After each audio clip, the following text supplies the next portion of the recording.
Welcome to Bass Class, y'all gather round. Big fish tales where the legends are found. Tips and tricks you don't want to miss. Pay close attention to help you catch more fish. Welcome to Bass Class.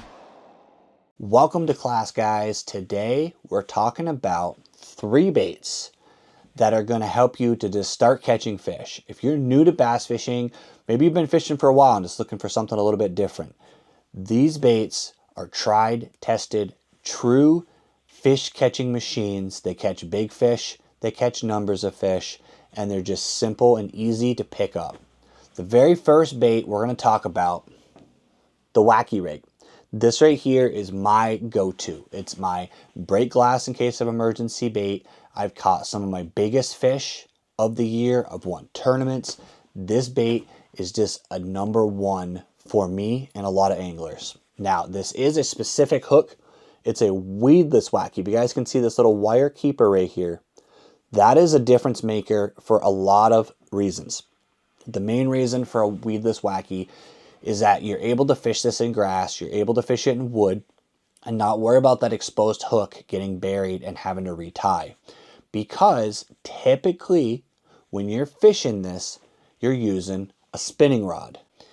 And also, I highly recommend going with a braid to leader, using a high-vis braid line, like probably 10-pound style braided line, and then going to a 12 or even sometimes a little bit less leader line that's going to allow you to have the invisibleness to make this bait as finessey as possible, but also allow you to see those strikes with that high vis. And I'm actually doing a video about high vis line, so if you guys want to check that out, I'll put a link up here for you. But overall, I highly recommend having a nice Wacky Rig setup on your boat. Now, where do you fish this thing? You fish it in the grass. You fish it against cover, under docks, under laydowns, anywhere that you think bass live in shallow water, then I highly suggest trying the weightless Wacky. Now, don't be shy about just throwing this thing in open water too.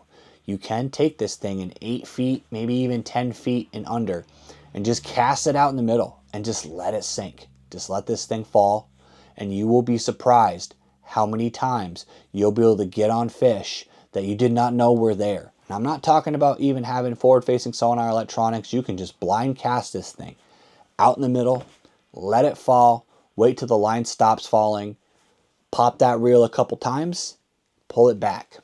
Now I want to talk about and touch on really quickly color. Now I know you're looking at my background and you're going, man, this dude has a lot of baits, so that must mean I need to buy all the colors. No. As a beginner, I highly recommend you pick 3 colors. You pick a green pumpkin, whichever type of glitter that you want, or just straight green pumpkin. Black blue fleck. That is a bait that is tried, tested, true, and will work in most bodies of water. And the third one is June bug. It is a color that works in a lot of different places, and it is slightly different than black blue. When the fish won't bite a black and blue, they will a lot of times bite a June bug or a green pumpkin. But other than that, you don't need to complicate things. You don't need to get a bunch of different colors. I recommend sticking in the 5-inch range to start. Maybe get some smaller ones if you want to downsize at times, and really just play around with those specific baits. Cast them to structure, let it fall, leave it on the bottom, pop it a couple of times, pull it out, and this bait will help you to catch a lot more fish. The next bait is a little bit different. A lot of people don't talk about this as a beginner bait, but I think it's probably one of the easiest baits to start out for a moving reaction style bait. The Squarebill. This one right here is from Robusto. It's a small bodied. This one actually has a little bit of a float to it, so you can fish it shallow. But the main reason I recommend fishing a Squarebill, especially a small size, is you can still throw these on a spinning rod. So if you don't want to have a whole arsenal of rods like I do, you can do all of the baits that we're going to talk about today on a spinning rod.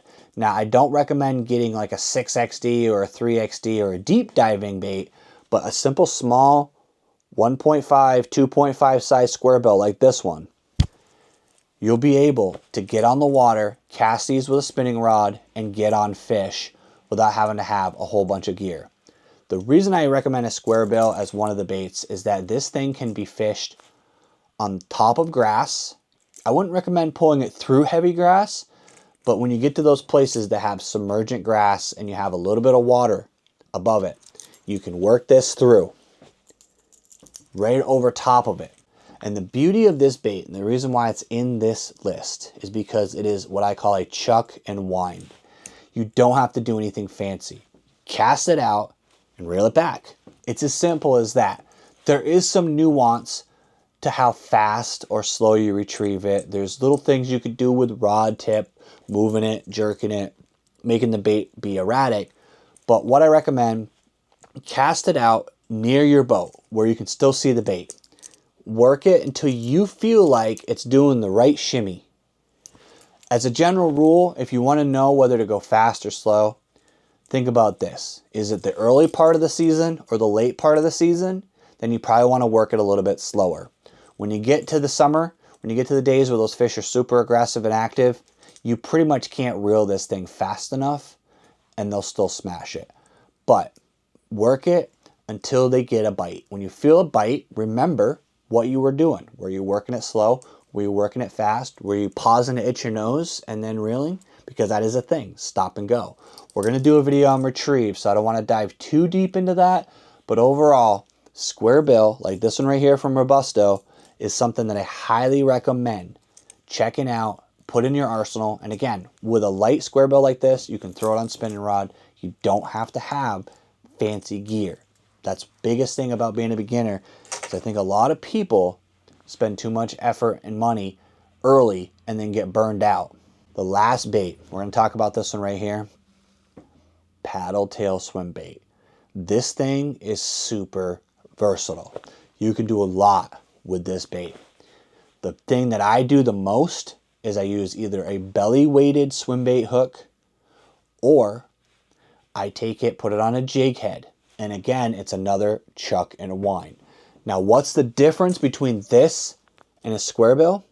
Well, simply put, this is more downsized. It looks more natural, more finessey. You will probably catch more fish on this than you will that square bill.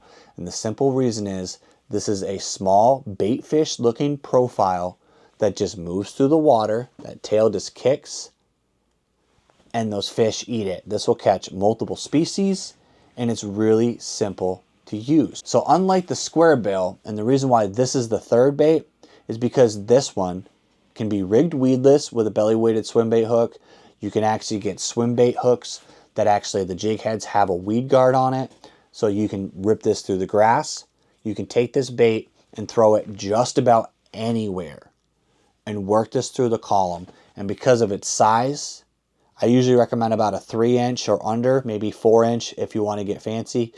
But that's really all you need, is something 4 inches, small profile, looks like a minnow, looks like a bait fish of any species in your water. And what you can do with this bait is work it slow and through the column, either deep or shallow, just like that square bill. You cast it out, reel it back, let the fish tell you what they want. If it needs to be fished deep, you let it sink a little bit more. If they want it shallow, you keep your rod tip up and keep it shallow. That's the beauty of this bait, is it's so versatile. You're able to do so many different things with this. So that is the 3 baits that I recommend if you aren't fishing them, if you're brand new to bass fishing, if you've never fished before, to try to get on the water. I can almost guarantee you one of these 3 or all of them will become a staple in your lineup. They'll help you catch big fish, but more importantly, catch more confidence. Because here at Bass Class, my goal is to teach you how to catch more fish and build that confidence to be on the water more and more successful when you are. So I want to thank you guys for coming along with me. I really appreciate you taking time to watch this video. I do want to mention, if you want to pick up some of the baits you've seen in a Bass Class episode, I do have a link down in the show notes to Dark Horse. They are a great company that supports local bait makers. They have everything that we talk about in these videos available for you guys to pick up. And the best part is you're buying local. Again, I want to thank you guys for watching this video. I hope you learned something. If you did, put a comment down below. If you have ideas about videos you'd like to see, again, hit me up, let me know, because the whole goal of this class is to teach you guys to catch more fish. Bass Blast.